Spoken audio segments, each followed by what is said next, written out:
नमस्कार. जय जवान जय किसान. मी अजय सतीश बर्गे, सर्वसामान्य शेतकरी.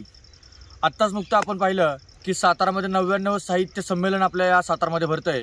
आणि हे साहित्य संमेलन सातारामध्ये भरतं आहे म्हणून सातारच्या 7 स्टार समोरची बाजार समिती आवारातील जी महाराष्ट्रातील पहिली शेतकरी बाजार जो आहे तो शेतकरी बाजार 8 दिवस बंद ठेवण्यात आला होता. आणि याच अनुषंगाने आम्ही 8 दिवस बाजार बंद आम्ही शेतकरी ठेवू शकत नाही म्हणून आम्ही सर्व शेतकरी या ठिकाणी आपल्या सातारचे कलेक्टर असतील, नगर परिषदेचे मुख्याधिकारी आणि बाजार समिती यांना अगदी लेखी स्वरूपात आम्ही पत्रव्यवहार केला आणि आम्ही शेतकरी बाजार हा बंद ठेवू शकत नाही असं त्यांना देखील आवाहन केलं. आणि जर का तरीही बाजार बंद ठेवला तर येणाऱ्या 3 तारखेला आम्ही मुख्यमंत्र्यांचा ताफा अडवू आणि साहित्य संमेलनात आंदोलन करू असा तीव्र इशारा दिला होता.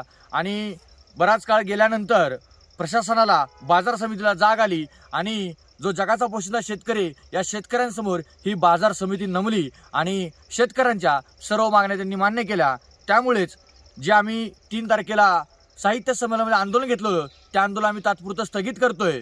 पण जर का दिलेला शब्द बाजार समितीने पाळला नाही, आम्हाला ठरलेल्या जागी जी आमची जागा शेतकरी बाजार म्हणजे त्या बाजारात जर आम्हाला पुन्हा बसू दिलं नाही, तिथून जर हद्दपार करण्याचा प्रयत्न केला तर हे आंदोलन पुन्हा चालू होईल आणि पुन्हा त्या साहित्य संमेलनामध्ये आम्ही आंदोलन करू आणि मुख्यमंत्र्यांचा ताफा त्या ठिकाणी अडवला जाणार हे आम्ही आजही सांगतो. पण जो काय आम्हाला आश्वासन दिलेले त्या आश्वासनाखातर आम्ही आमचं आंदोलन स्थगित केलं हे मी जाहीर करतो. धन्यवाद. आणि हे सर्व काही करत असताना आम्हाला स्वाभिमानी शेतकरी संघटना, जिल्हाध्यक्ष राजू दादा, त्याचबरोबर पत्रकार सर्व, तसेच जे काही सर्व शेतकरी, एक शेतकऱ्यांची ताकद हे मोठ्या संख्येने आज सर्वजण एकत्र झाले आणि एक शेतकऱ्यांच्या ताकदीचा हा यशस्वी लढा झालेला आहे. त्यामुळं जेवढ्या सर्वांनी आम्हाला जे काही सहकार्य केलं त्या सर्वांचं, सर्व शेतकऱ्यांच्या वतीनं मी सर्वांचा तुमचा आभार व्यक्त करतो आणि पुन्हा एकदा धन्यवाद.